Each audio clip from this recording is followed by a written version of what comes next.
पंचनामे मी काल रात्रीपर्यंत तिकडं फिरत होतो. काल पण पाऊस पडत होता. परवा दिवशी संध्याकाळपर्यंत असुरक्षित ठिकाणी लोक अडकलेले होते. त्यांना सुरक्षित ठिकाणी आणण्याच्या करता आपण मेहनत घेत होतो. त्याला आम्हाला मिलिटरी मदत करत होती, एअरलिफ्टिंगच्या करता हेलिकॉप्टर मदत करत होत्या, NDRFची टीम आपल्याला मदत करत होती. सगळं प्रशासन तिथलं, राज्य सरकारचं, त्या जिल्ह्याचं, हे सगळेजण तिथं कामाला लागलेले आहेत. आणि आता कालपासून आम्ही ज्यांच्या घरात पाणी वगैरे गेलेलं आहे त्यांना तातडीनं 5,000 रुपये, घरात पाणी गेलेलं आहे अशांना, आणि 5 किलो तातडीनं गहू आणि तांदूळ, असं 10 किलो धान्य.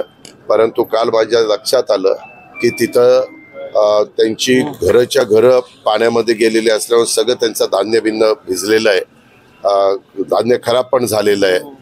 आणि त्याच्यामुळं त्यांना लगेचच कुठं चांगला निवारा मिळत नाही. काही बाबतीमध्ये आपण शाळामध्ये किंवा तिथं कार्यालय वगैरे असेल तिथं शिफ्ट केलेलं आहे, पण त्यांना हे 10 किलो पुरणार नाही.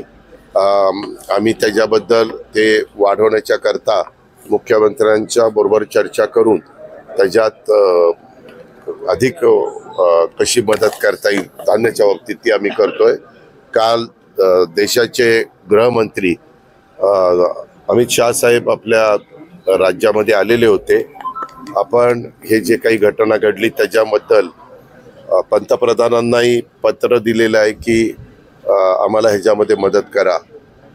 डिझास्टरच्या संदर्भात अशा प्रकारची नैसर्गिक संकट आल्यानंतर एक कमिटी केंद्र सरकार नेहमीच नेमतं. यावेळेस त्या कमिटीचे प्रमुख हे अमित शाह साहेब आहेत, आणि त्यांना पण काल आमच्या तिघांच्या सहीचं पत्र मुख्यमंत्र्यांनी दिलेलं आहे की हे जे काही संकट आलेलं आहे ते संकटावर त्या लोकांना संकटातनं बाहेर काढण्याच्या करता राज्य सरकार मनापासून प्रयत्न करते, पण तो तिथं केंद्र सरकारने पण याच्यामध्ये आम्हाला मदत करावी. मागे पंजाबमध्ये आणि हिमाचल प्रदेशमध्ये या गेल्या महिन्यामध्ये अशा प्रकारचं घडलं, त्यावेळेस तिथं मदत झालेली आहे.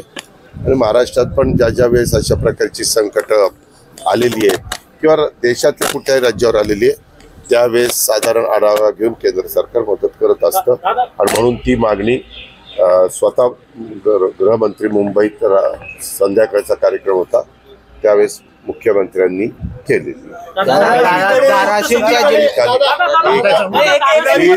बोलले तर मी गाडी बसून निघून जाईल. संकट असताना धाराशिवचे जिल्हाधिकारी एका सांस्कृतिक कार्यक्रमात नाचताना दिसतात. दादा एक वर्तनालय काय कुठे? नाही दादा, शारदीय नवरात्रोत्सव तुळजापूरमध्ये पार पडत होता. काल सांस्कृतिक कार्यक्रम तिथे झाला आणि तिथले महसूल अधिकारी आणि ज्या कलेक्टर आहेत त्यांनी या सगळ्या जिल्हाधिकारी या सगळ्यात त्यांनी सहभाग घेत मंचावरती नृत्य झाल्याचा एक व्हिडिओ व्हायरल होतोय. काल रात्री तो सगळा शारदीय नवरात्रोत्सव तुळजापूरमध्ये पार पडला.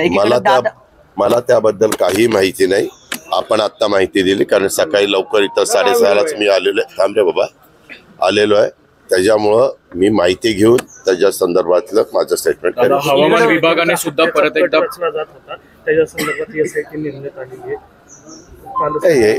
ज्या वेळेस अशा प्रकारच्या कुणाच्या बद्दल गंभीर तक्रारी येतात त्याबद्दलची काळजी सरकारला घ्यावीच लागते. तो कॉमन मॅन असेल किंवा तो कुठल्याही क्षेत्रामध्ये काम करणारी व्यक्ती असेल किंवा लोकप्रतिनिधी, त्या प्रकारे लोकांना आपण त्याची चौकशी करतोय. 27, 28, 29 पुन्हा हवामान विभागाने इशारा दिलाय. हे खरं आहे. त्यांनी रेड अलर्ट म्हणून रेड अलर्ट होण्याची शक्यता आहे असं सांगितलेलं आहे. मी तरी सोलापूर, धाराशिव, बीड आणि ह्याच्यामध्ये संभाजीनगरला फिरत असताना त्यांना सांगितलं तुम्ही सगळ्यांनी अलर्ट राहावा. आम्ही त्याच्याबद्दल डिझास्टर मॅनेजमेंटला पण सांगितलेलं आहे. डिझास्टर मॅनेजमेंट पण लक्ष ठेवून आहे.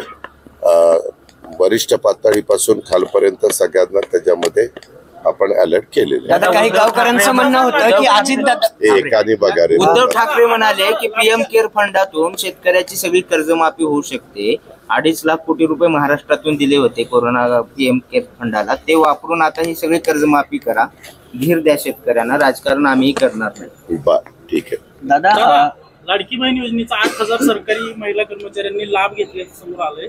15 कोटींची वसुली केली जाणार आहे, शिस्तभंगाची देखील कारवाई केली जाणार आहे अशा माध्यमात बातम्या. माध्यमातल्या बातम्याला काही तथ्य नसतं. ते त्याला तुम्ही म्हणत असता कुणाच्या ह्याच्याप्रमाणे सूत्र, ते सूत्र एकतर माहीत नाही. हे निर्णय राज्य सरकार घेत असतं. मुख्यमंत्र्यांच्या स्तरावर त्याबद्दलची चर्चा होईल आणि त्याबद्दल काय करायचं तो निर्णय. दादा तुम्ही काल असं म्हणाला, त्याच्यामुळं त्या माध्यमाला आणि सूत्राला तुम्ही त्याच्यावर विश्वास ठेवू नका. दादा तुम्ही काल एक विधान केलं होतं की पैशाचं सोंग आणता येत नाही, कदाचित ती सत्य परिस्थिती काल नाही केलं, परवा. एक पण मिनिट, ऐका ना, एक मिनिट. परवा दिवशी अनेक लोक तिथं जमलेली वापरतो, आपण पण घरात वापरतो. अरे बाबा नो, सगळी सोंग करता येतात, पैशाचं सोंग नाही करता येत. त्याच्यावर पैशाच्या बजेटमध्ये या सगळ्या गोष्टी बसवायला लागतात. पण ते वेगळ्या उद्देशाने बोललो.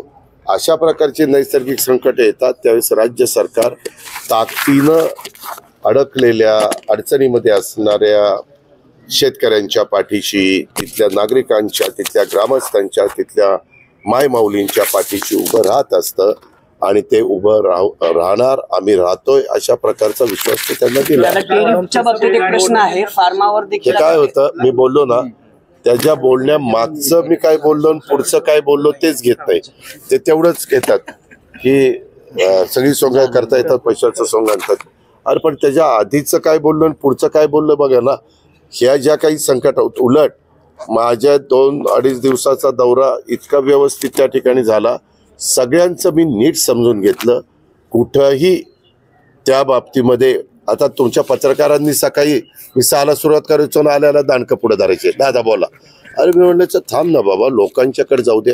आणि मग ते तसं म्हणलं ना की हा दादा चिडले, दादा असं झालं. अरे कशाचं चिडलं? एक तर जो सगळ्यात जास्त काम करतो त्याचा चिडलन बिडलन त्यालाच तुम्ही टार्गेट करता. तुमचा सत्कारच केला पाहिजे. टेरिफच्या बाबतीत एक प्रश्न आहे, तुमचा म्हणजे जे चॅनल अशा चुकीच्या पद्धतीने दाखवतात ते. दादा टेरिफच्या बाबतीत एक प्रश्न आहे. आता अमेरिकेने ना एक नोटीस काढली, त्यामध्ये आता फार्मा कंपनींना देखील टेरिफ लावणार आहे. याचा खूप मोठा फटका आपल्या राज्याला पण बसणार आहे. ठीक आहे, हे जे काही आपण आपल्या राज्यापुरतं आपल्या देशापुरते निर्णय घेऊ शकतो. आता तू पार ट्रम्पने असं केलं आणि फलाने तसं केलं. त्यांचा देश आहे, त्यांना काय निर्णय घ्यायचा, त्यांना निवडून दिलेलं आहे 4 वर्षाच्या करता. त्यांनी काय निर्णय घ्यायचा तो त्यांचा अधिकार आहे. उद्याच्याला बाहेरच्या देशांनी कुठलाही प्रकारचा निर्णय घेतला तर त्याला समर्पकपणे उत्तर देणं आणि आपल्या इथं तयार झालेल्या वस्तू वापरणं हे आपलं काम आहे.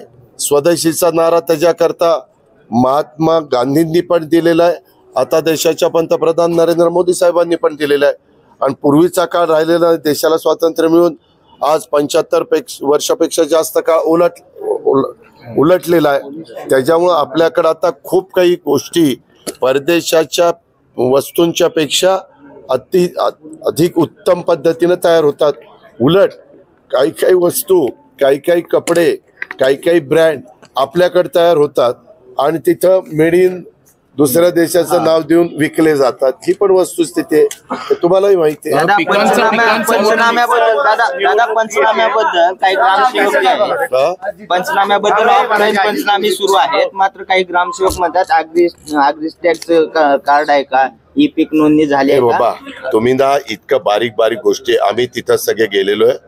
आज अडचणीतल्या माणसाला मदत करण्याच्या करता जे जे काही करता येणं शक्य आहे त्याच्याबद्दलच्या सूचना मुख्यमंत्र्यांनी, आम्ही दोन्ही उपमुख्यमंत्र्यांनी, मंत्रिमंडळातल्या सहकाऱ्यांनी दिलेल्या आहे. अजून जे काही अडचण येते ते कानावर आल्यानंतर त्याच्यातनं पण आम्ही मार्ग काढायचा प्रयत्न करतोय. एवढ्या मोठ्या कुणीच त्याच्यामध्ये चुकीचं बोलू नये, चुकीचं वागू नये, चुकीच्या गोष्टी करू नये. आणि कुठंतरी एखादा कोणतरी काय बोललाय, खरंच तो बोललाय का आणखीन कोण बोललाय हे माहिती नसतं. ते असा बोलला आणि ते तसं बोलला. काल तरी आम्ही सगळ्यांना सांगितलेलं की बाबांनो, माणुसकीनी हे सगळं काम करण्याची गरज आहे.